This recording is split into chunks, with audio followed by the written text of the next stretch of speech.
Michael here from GRNDXAGENCY. Agency. We help independent musicians attract, grow, and monetize their music careers using paid marketing. So today we're going to dive into the second episode of Indie Insight. If you're unaware of what Indie Insight is, it's where we get videos from successful musicians or producers or music marketers where they give you their tips, their tricks, and strategies that they deploy in their music careers in order to succeed. And we want to share this with you so you can be able to implement the same strategies and tips and tricks in your music career and rapidly succeed. So today we're going to be showcasing the video from Earn Your Leisure, which is run by Troy and Rashad, where they teach you the money plays behind business, sports, and entertainment. And they have a special guest called Jabari, who is heavy in the music events industry, running Colors Worldwide, and he also runs R&B only. In this video, he's going to talk about how you can make millions by cutting out the middleman. He's going to focus on two main topics, which is the different layers of being independent as a musician, and he's also going to touch upon why it's so crucial for you to own your data. So what we're going to do right now is dive into the second episode of Indie Insight, and after that, I'm also going to review this video. Be sure to share your thoughts and comment below if any of the points resonate with you or you have your own opinions. Also share this video with indie musicians or producers that you feel need to hear it. And yeah, let's dive into this video. And if you haven't subscribed, please subscribe. The thing that's happened in music is we've seen a influx of people taking a stand and becoming independent on the recorded music side, right? And so a lot of these artists that you see that they're saying like, I'm independent, I don't want to sign a label deal, blah, blah, blah. Yes, they are independent on their maybe on their recorded music, but please believe that the new record label is just like, the Live Nations and the AEGs of the world. And like they're still in these touring deals, and they're not really independent when it comes to their live operation. And again, there's nothing, I'm not downplaying, I'm not talking bad about the AEGs and Live Nations of the world by any means, but I think that true independence is being independent in every single aspect. Especially if that's where most of the money's coming from. Like they're not making as much money from the recording. They're making it from when you tour, right? So like, thinking of the long-term play where it's like, you know what, I could take this upfront money now, or long-term I can get the data, and now I know my fan base going 10, 15, maybe 20 years, where I can still perform in these cities. Absolutely. The value is in it. I don't even want to brush over this because I don't think people fully understand how valuable data is. So I wanted to share a little bit of my views on what Jabari just mentioned there. What he's talking about is the fact that there's different levels of independence. So firstly, we've noticed the transition of a lot of, musicians that would primarily go for record labels are now starting to own their own stuff and becoming independent. But what he is, uncovering right now is he's talking about there's different levels of independence. So when it comes to independence, he's talking about there's music independence where you own your publishing or your masters, and then when it comes to actually touring and performing, are you really independent? He's saying that a lot of independent musicians are not fully independent when it comes to funding the touring aspect of their music. How are they able to get their music out there and perform live across the globe, funding it completely themselves? That's what you would call 100% independence. And he's just explaining that a lot of people may be independent when it comes to owning their publishing or masters on the music side, but when it comes to the touring and live performances, how are they able to fund, going across the globe and performing in different countries that they've probably never visited before? How are they able to fund that if they're not getting enough money from the streams or the assets that they've built off their music career presently? The merchandise and the audio licensing and all the other revenue streams that independent musicians have to seek in order to fund their career and partnership and brand deals. If you're not getting that revenue, how are you able to then, pay for touring when it comes to live performances across different countries? That's something that has to now be looked at. And I think it's an interesting point that Jabari is making in regards to, musicians claiming they're fully independent. Sometimes they're not. They have partnerships or they've signed deals when it comes to their touring aspect. But when it comes to the music element of things, they're fully independent because they own their publishing and their masters. But on the touring side of things and the live performances, they've partnered up with other companies that, you know, may have a little bit more of their best interest, where they will help finance or, you know, broker the deals in order, you know, to facilitate the whole touring aspect of their music reaching, you know, wider audiences across the globe. So that's something to think about. I'm going to step back into this video now, and we're going to dive into the important point that Rashad is making right now about, you know, data ownership. Facebook just had the biggest settlement or fine in like the history of everything. And they'll take that because everybody knows what happened. They took your information, but that's how valuable your information is, right? So it's a reason why when you sign up to all of these things, they ask for your date of birth, they ask where you live. This is like solid gold, right? Because now they can market to you forever. Like, they can market to you forever. They know your likes. Now they can figure out what kind of music you listen to, what kind of clothes you wear. Every single thing and it's like a lifetime, as opposed to you go into a store and you buy candy, right? Now, the old way of doing business is to say, okay, you brought that candy. I need you to come into the store every week, every day for me to make money off of you, right? The new way is to say, okay, you brought that candy. But when you brought the candy, I made you fill out a form. So now I'm text messaging you pictures of chocolate bars throughout the soliciting you. And so one of the powerful points that Rashad is making is the fact that your data is literally like bars of gold.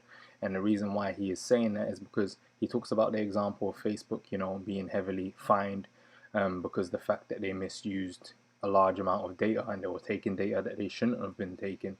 But the reason why they don't mind being fined is because they understand the long-term value of, you know, having their customers' data. It means they have a better idea of their demographics and psychographics, understanding their age group, understanding their interests, what sort of job, you know, that you're likely to have if you're signed up to Facebook, what countries you're likely to live in. These are all key data points that allow you to get a wider scope of the actual people that are invested in your platform. So if you're an independent musician or producer and you have this sort of data, not only does it give you ownership of your direct line of communication, that means, you know, you understand exactly who your ideal audience is. You don't have to rely on these bigger platforms to provide you access to their network. You already have that data. You have their email address, you have their phone number, so you can text them directly when you're dropping your latest project. You know, Rashad is really dropping a lot of gems and explaining the power of having ownership of the data, which gives you insight into your ideal audience, so that when it comes to these massive platforms or the platforms that have the budget to support your career, you don't really need them anymore, because really and truly they're selling you on the fact that they've got large audiences that they can distribute your music towards, so you can do live performances. Because if we go back to the beginning of this video, we're talking about ownership and being fully independent, and the fact that when you're touring, you know, if you're signed up in some sort of deal with some of these music organizations, you don't have that full ownership. You know, they're helping you and sponsoring your career so that you can perform live over the globe. But the difference here now is, if you have that data for yourself, it means you don't have to rely on their massive networks, because you can contact your target audience, your supporters, your fan base. You know where the most prominent countries are, you know what sort of jobs they do, so you know the type of budgets they'll have to afford, you know, the music that you put out there or the shows that you're going to perform, how much to price your tickets. These are all key data points. You know exactly what times they like to be online, so when you're advertising, you know exactly what time you can meet them that is going to have the likelihood of success. So these are all key things that you can start crafting once you have that data. So it's the reason why Rashad is explaining that, you know, data is like gold, and why all these large organizations always ask you for your email address or your phone number. You know, once you have a direct line of communication to your ideal target audience, the world changes, because you understand the data that you need to understand in order to market your message effectively. If you're marketing your music and you don't have this, that's where these large, you know, organizations in the music industry have the power over you, because they have abundance of data that allows them to paint a better picture of your ideal target audience better than you can. So that means you're always going to need them. But if you own this data, you know, you don't have to rely on that no more. You know, Rashad explains a really good example of, you know, the sweet shop or the store that you go into. Whereas normally the manual way was you had to wait for a customer to always come in. But now, if you collect that data through a form, you now have, you know, the opportunity to market to them using these software platforms. using the Facebooks, the Instagrams, or any other platforms, or even text message marketing, SMS, you can literally, send message to them regarding their favorite suite or their favorite product that they like to consume, because you have the data and understanding of, what time they normally come into your shop, or what their favorite item is when they go and purchase from your shop, and how much on average they normally spend. This is all data that you can collect and then start, meshing, retargeting, and custom audiences. These are all of the type of stuff that give you the power once you start understanding how valuable your data is. So I'm going to jump into the second part of this video as well, where Jabari starts talking about how important it is to respect, your users' data. Many marketers are listening to this, right? Not just consumers, but it's like, because data is so valuable, you need to treat it as such. You need to treat it as a precious thing, and you can't overextend, your welcome and your ability to market to people, right? Just because you have all this data, for instance, SMS with us is huge, right?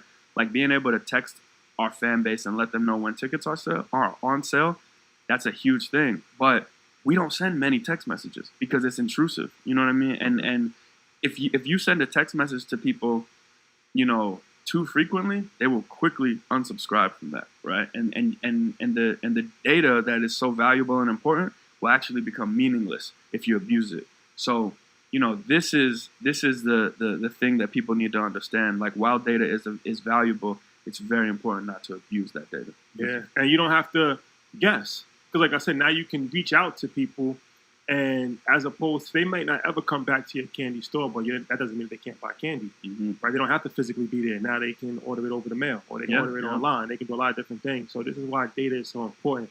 And if you think about it, it's something that you said to us off camera that made a lot of sense. Like even in iTunes, like you might stream 1 billion records. You don't know who's not one of those persons that actually brought it. Right? Like think about that. Like Drake, probably, I think he broke the streaming record. How many records did he stream? He did 1 billion in the first week.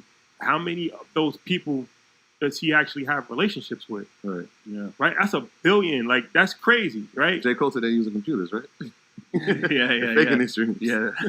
Well, that's a different conversation.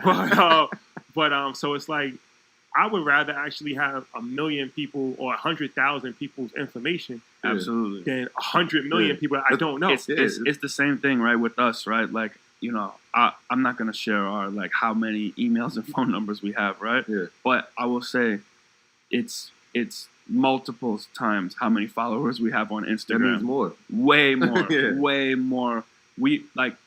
This is why, when I said we're kind of like sleeping giants, right? Because we may have 50-something thousand followers on the R&B on the Instagram page, but boy, when you look at that email and phone number list, you'd be surprised. So I think this clip is really important for indie musicians or producers to really take notes. And the reason why I say that is because what they're really talking about here is building up your direct communication channels and making sure that you have that data for yourself, so that you don't have to rely on all of the major platforms. Because what they're really selling you on is the fact that they have enough data on your ideal target audience, so that you have to rely on them to be able to distribute your music in front of that specific audience. And in simple terms, it's basically saying that you don't know enough about your ideal target audience for you to be able to market your music in front of them and get them to come to your shows. And what Jabari is pointing out is that even though they don't have massive followers on Instagram, that's not where the groundwork is being put in. The groundwork is really being put in on the back end. And that's where the focus is, because they're looking at growing their email list, which is something, we've always mentioned at GRNDXAGENCY. Growing your text message phone number list, so that when you have your latest drops or your products that are being released, special discounts, you can be in direct communication with your ideal target audience, so that you don't have to rely on any middle person in order for you to get your products out there, your services out there. You go direct to the consumer. And that's what the power of having data does for you. It allows you to have direct communication with your ideal audience. But most importantly, it paints the exact picture that you need to understand that audience. So Rashad and Troy were given an example of Drake, and talking about he hit the streaming record for 1 billion streams. But then when you look at the amount of people that he had data on in regards to, how Spotify would have the data on that a billion stream audience, that means Drake would more or less have to rely on platforms such as Spotify, etc., in order to really gauge an understanding of who's really listening to his music, what countries they resonate in. I'm sure he probably has a team sorting that all out for him in regards to the marketing side of his music career. But imagine if he owned that data himself, he would be able to earn a lot of money and have more clarity on the areas that he should focus on in regards to moving forward in his music career. And the reason why he would be able to do that is because he has all the data he needs to understand what his fan base likes the most, where they reside, and what their lifestyle is like, in order to make sure that his message and his brand aligns to the needs of his audience, because he has that key information. This is why earlier on in the video, Rashad described your data like gold. And I just want to go back on the point that Jabari made about respecting. So we're in the music marketing agency, and I totally agree with the point that he made there in regards to making sure that you don't just bombard your audience once you get their details. What a lot of people fail to realize is that you're meant to be nurturing a relationship and building trust through these channels, whether it's email marketing or text message marketing. You need to make sure that you understand that your audience doesn't want to be bombarded. They gave you their details with a lot of trust and a lot of care, and you need to understand how to schedule out your emails or your text messages in the appropriate way that meets the needs of your ideal audience. So you can't just be mailing them every day or sending texts every day and bombarding them and just disturbing their personal space. So I really do appreciate that point from Jabari, because he's making sure that there's some sort of, code of conduct and etiquette when it comes to marketing to your ideal audience. So it's not just about, realizing that your data is gold. It's about understanding that there's principles and ways that once you get that data, it should be handled and treated with care. But the main topic that you need to cling on to and understand is your data is gold, and once you have that data, what it allows you to do is have ownership of that data, so you can have a better understanding of your target audience, which then means when you want to go and tour and perform, instead of you having to rely on large organizations, they're basically selling you on the fact that not only can they provide the funds for you, but they understand your audience better than you do. So the main thing here that you need to focus on is having enough data and understanding, the needs of your audience, what they listen to, who they listen to presently, what sort of areas they reside in, countries, cities, how much they spend on a regular basis on certain items, what their favorite tracks are. This is all the information that you're going to be able to understand. What sort of job title they have, so you can understand, oh, these are the type of people that like my sort of music. These are all the key information that you have that will build up the identity of your ideal target audience, that gives you the advantage and gives you the ownership. So it goes back to you not having to rely on that middle person, which is the other organization that you may be doing touring partnerships with in order to make sure you can fund the touring part of, performing your music live across the globe. Once you have that data, it cuts out the middle person. You don't have to rely on them because they don't have that, that power over you anymore, which is mainly your data, besides the financial side of things. But what happens is once you have the data, you now understand where your key areas of focus is, so that you can generate the funds needed to support certain areas, such as, touring with your music. You can start off with one city and then, move on from there, generate funds from there, and just keep on building and stockpiling it, because you have the data. You know what your top performing country is, what your top performing city is. You understand what sort of jobs that your audience has, so you understand the type of salaries that they're dealing with and what offers would be best for them. And on top of that, you understand your audience like you should. If you're fully independent, you have that 360 control. So I think this conversation is really important, because it talks about having full ownership, but it dives into, the inner working strategies that you can use, such as understanding your data and why your data should be looked at as gold. And once you start looking at your data as gold, you now have the power of utilizing the email marketing services and the text message services, which are marketing techniques that indie musicians really need to start looking into and focusing on, which is definitely something that, we dive into, especially on the email side of things. And Jabari clearly points out the fact that for his brands, Colors Worldwide, and for R&B Only, even though they don't on the front face of things look like, you know, they're massive, when it comes to the back end in regards to their marketing strategies, their email list and their text message service marketing is definitely, you know, plentiful. They're using that strategy quite heavily. So these are areas that you need to start looking into, focusing on, and understanding the amount of power they give you once you start generating, you know, a full understanding of your target audience and really start respecting the data. And most importantly, do remember that you always need to treat that data with care, because it's about building relationships, touch points, and respecting that data, and really building trust. Trust is the key word that I would put there.